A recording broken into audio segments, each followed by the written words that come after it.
I want to introduce the simple past tense for regular verbs today.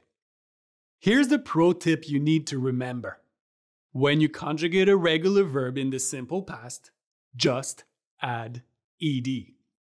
That's right. Learning how to add ed is very important because all regular verbs end with ed in the simple past. Just look.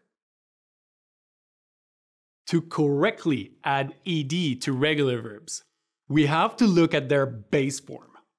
For most verbs, you just take the base form and you add ed. For example, want, wanted. Talk, talked. Sometimes, some verbs end in e, like the verb decide or bake. In this case, you simply add d to the base form of the verb to obtain an ed ending. Decided, baked. Next, you have verbs that end with the letter y. In this case, check if there's a consonant or a vowel before the y. If it's a consonant, like in party or cry, change the y to I-E-D. Partied, cried. If it's a vowel, like in play or enjoy, just add ed. Played, enjoyed. Also, I want to talk about situations where doubling the final consonant will be necessary. It happens with short verbs that end with a consonant, vowel, consonant, that I will refer to as CVC.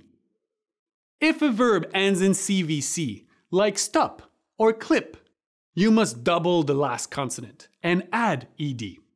Stop, stopped. Clip, clipped.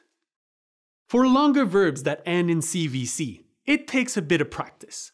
You must focus on where the stress or the emphasis of the pronunciation is.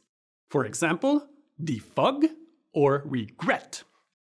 We stress the end of the verb, so we double the last consonant and add ed. Defugged and regretted.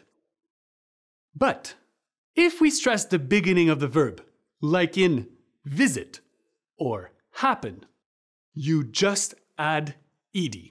Visited, happened. Think about all the precious time you'll save by using this pro tip. You won't have to study for hours anymore. You just have to learn the few rules related to adding ed, such as verbs ending in e, y, or how to double the final consonant. However, I must warn you, the ed rule doesn't work for all the verbs. Unfortunately, there are irregular verbs. Check out the Simple Past Irregular Verbs video to learn more about them.